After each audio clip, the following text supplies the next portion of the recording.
రాజు మీరేమంటారు చెప్పండి. అమరావతి 10 సార్లు అనండి, పుణ్యం తెచ్చుకోండి. మావిగానంటే అర్థం కాలేదంటున్నారు గౌరవ ముఖ్యమంత్రి గారు. అలాగే శ్రీకాకుళంలో వర్షం పడితే, అధిక వర్షం పడితే ఇక్కడ దాకా తీసుకురావాలనేది ఆయన జీవిత లక్ష్యమని కొత్తగా చెప్తున్నారు. 3 మెగా సిటీలు అంటున్నారు. మీరేమంటారు? సార్ మామూలుగా అయితే పుణ్యమే రావాలనుకుంటే పుణ్యం కోసం అయితే పూజలు చేస్తారు, పుణ్యుల కోసం అయితే దాన ధర్మాలు చేస్తారు, సేవా కార్యక్రమాలు చేస్తారు. ఎవరు పుణ్యం కోసం ఓటేయలేదు చంద్రబాబు నాయుడు గారికి. ఆయన అభివృద్ధి చేస్తాడని చెప్పాడు కాబట్టి ఓటేశారు. ఆయన జగన్మోహన్ రెడ్డి గారి కన్నా 10 రెట్లు ఎక్కువ సంక్షేమం ఇస్తానన్నాడు కాబట్టి ఆయన ఓటేశారు. అంతే తప్పితే పుణ్యం ఎలా మీరు సంపాదించుకోవాలి ఓట్లతో పాటు అనేక సందర్భాల్లో చర్చల్లో వస్తుంటాయి కదా, మా ఈవీఎంల మోసం అని, ఓటర్ల జాబితా అని కొందరు ఫోన్ చేసి వైసీపీ నేతలకే అర్థం కావట్లేదా అని అడుగుతున్నారు మిత్రమా. అది కూడా ఆ పాయింట్ కూడా చెప్పండి. 100% ఆ గెలుపు అనేటువంటిది ప్రజలు ఇచ్చినటువంటి గెలుపు కాదు, అది ఈవీఎంల గెలుపు. మేబీ గెలిచి ఉండొచ్చు, కానీ ఈ రకమైనటువంటి సీట్లు లేదా మాకు 11 సీట్లు వచ్చినటువంటి మెజారిటీలు వీటిల్లో పూర్తిగా అనుమానాలు ఉన్నాయి. అందులో అనేక సందర్భాల్లో నేను మీ చర్చా వేదికల్లో కూడా ఆధారాలతో సైతం చూపించడం జరిగింది.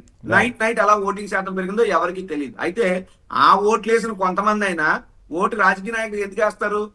అభివృద్ధి చేస్తాడు, జీవితాలు బాగు చేస్తాడు, సమాజాన్ని ముందుకు తీసుకెళ్తాడని చెప్తే పుణ్యం కోసం అయితే గుడికి వెళ్తారు, పూర్వచ్చిన దగ్గరికి వెళ్తారు, దాన ధర్మాలు చేస్తారు. పుణ్యం ఎలా తెచ్చుకోవాలో చంద్రబాబు నాయుడు గారు రాష్ట్ర ప్రజలకు చెప్పాల్సిన అవసరం లేదు. కానీ ఈయన అధికారంలోకి వచ్చిన తర్వాత అభివృద్ధి చెయ్యకపోగా అప్పులు చేసి అబద్ధాలు ఆడి అవినీతి చేస్తుంటే ప్రజలకు ఈయన దొంగలా దొరికిపోయాడు కాబట్టి, ప్రజలకు ముందు జగన్మోహన్ రెడ్డి గారు ఈయన అవినీతిని బట్టబయలు చేశాడు కాబట్టి ఏదో రకంగా ప్రజలను మభ్యపెట్టే కార్యక్రమంలో భాగంగా పుణ్యం కోసం అమరావతి పేరు చెప్పండి అని చెప్పేటటువంటి మాట. అది రాజకీయ నాయకుడిగా ఆయన స్థాయికి తగినటువంటి మాటలు అవి కాదు. 1. 2, ఇప్పుడు మీరు ఏదైతే నీళ్లకు సంబంధించి చెప్తున్నారో, మా ఉత్తరాంధ్ర ప్రాంతంలో మా శ్రీకాకుళంలో వర్షం పడితే ఇక్కడ రాయలసీమ అనంతపురాన్ని తీసుకెళ్తాను అంటున్నాడు ఈయన. ఆయన బుర్రను మాట్లాడుతున్నాడా, బుర్ర లేక మాట్లాడుతున్నా నాకైతే అర్థం కాల. మా ఉత్తరాంధ్ర ప్రాంతానికి పోలవరం ప్రాజెక్టు లెఫ్ట్ కెనాల్ ద్వారా విశాఖపట్నానికి నీళ్లు తీసుకురావాలా? ఆ పని ఇప్పుడు దాకా చేయలేదు. శ్రీకాకుళానికి విశాఖపట్నం దగ్గర ఉందా, అనంతపురం దగ్గర ఉందా? విశాఖపట్నానికి నువ్వు నీళ్లు ఇవ్వలేకపోతున్నావు. లేదా ఉత్తరాంధ్ర సుజల శ్రావంతి ప్రాజెక్టు నువ్వు గాలికి వదిలేసావు. ఉత్తరాంధ్ర ప్రాంతంలో కూడా కనీసం నీళ్లు లేనటువంటి పరిస్థితి. ఎక్కడే నీళ్లు లేకపోతే ఎక్కడేదో వర్షం పడతాట, ఆ నీళ్లు తీసుకెళ్లి అక్కడ ఇస్తారంటే ఈయన చెప్పేటటువంటి కాక్ అండ్ బుల్ స్టోరీస్ ఏ విధంగా ఉంటాయి దీనికి ఒక ఉదాహరణ. అంటే దీన్ని ఎలా ఉందంటే గాలిలో పెట్టేగితే కింద ఎవడో మసాలా నూరాడట. ఆ పెట్టెను పట్టేది ఎప్పుడు, దాన్ని కొట్టేది ఎప్పుడు, దాన్ని వండేది ఎప్పుడు, మసాలా పెట్టి తినేది ఎప్పుడు. ఈ రకంగా ఏంటంటే అయ్యేది కాదు, చచ్చేది కాదు, ఏదో ప్రజల్ని మభ్యపెట్టడంలో భాగంగా డైవర్షన్ పాలిటిక్స్ కోసం మాట్లాడే మాటలు తప్ప ఇందులో 1% కూడా శాంటిటీ లేదు. 2వది, జగన్మోహన్ రెడ్డి గారు మాదిగన్ అనేటువంటి ప్రతిపాదన చేసినప్పుడు ఖచ్చితంగా ఫస్ట్ అందరూ కూడా ఏంటి పేరేంటి డిఫరెంట్ గా ఉందనేటువంటి ఆలోచన చేశారు. పెడితే ఏమవుతుంది, ప్రోస్ అండ్ కాన్స్ ఆలోచించారు. నెక్స్ట్ మావిగన్ అనేది రైట్, జగన్ గారు చెప్పింది 100కి 100% కరెక్ట్ అని చెప్పి రాష్ట్ర ప్రజలందరూ నిర్ణయానికి వచ్చారు. ఎందుకు వచ్చారు? ఎప్పుడు కూడా రాష్ట్ర విభజన గతంలో జరిగినప్పుడు కూడా మొత్తం తీసుకెళ్లి హైదరాబాద్ ప్రాంతంలోనే కేంద్రీకృతం చేసి ఇటు ఉత్తరాంధ్రకి అటు రాయలసీమకి అన్యాయం జరిగింది, అటు తెలంగాణలో ఉన్నటువంటి మిగతా ప్రాంతాలకు కూడా అన్యాయం జరిగింది. కాబట్టి తెలంగాణ నుండి ప్రత్యేక తెలంగాణ రాష్ట్రవాదం వచ్చింది. మళ్ళీ ఇప్పుడు ఈ రకంగా ఓన్లీ అమరావతి 2 లక్షల కోట్లు ఎవరు బాబు గారి సొమ్మని తీసుకెళ్లి అమరావతిలో పెట్టి మీరు 1 కిలోమీటర్కి 160 కోట్లు తీసుకునేటటువంటి పరిస్థితుల్లో రోడ్లు వేస్తా ఉంటే అది ఎక్కడన్నా ఈ భారతదేశంలో ఎక్కడన్నా ఉందా 1 కిలోమీటర్ రోడ్డుకి 160 కోట్లు? లేదా భారతదేశంలో ఎక్కడన్నా ఉందా ఒక ఎస్ఎఫ్టీ నిర్మాణానికి 20,000 రూపాయలు? అంటే అక్షరాల ప్రజల సొమ్మును దోచేయడానికి అమరావతిని ఒక ఫేస్ మాస్క్ గా అడ్డు పెట్టుకున్నారు తప్పితే ఇంకొకటి కాదు. ఈ విషయాన్ని జగన్మోహన్ రెడ్డి గారు చెప్తూ నిజంగా మీకు అది ఉంటే ఇగో ఈ మావిగన్ అనేటువంటి ప్రతిపాదన చేయండి.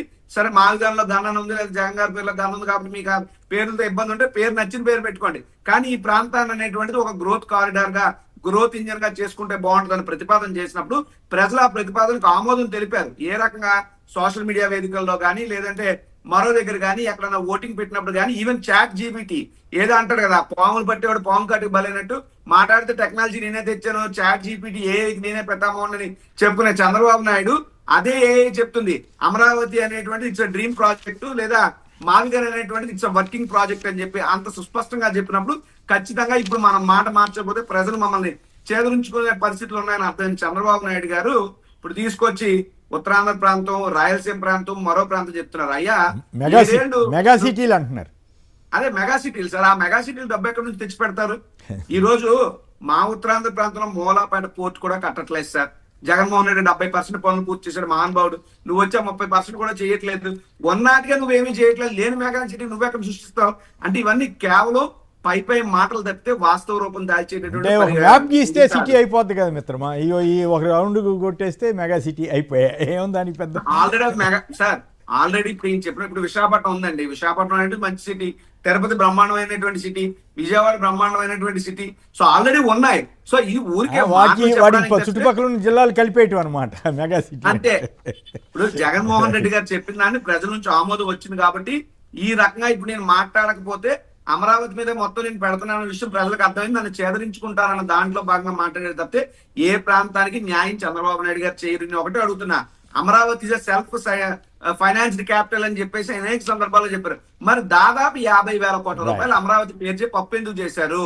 అమరావతిలో 7 ఏళ్లు గడుస్తున్నా ఒక్క రైతుకి సరే భూములు ఇచ్చిన రైతులకు ఒక్క ప్లాట్ ఇచ్చారా?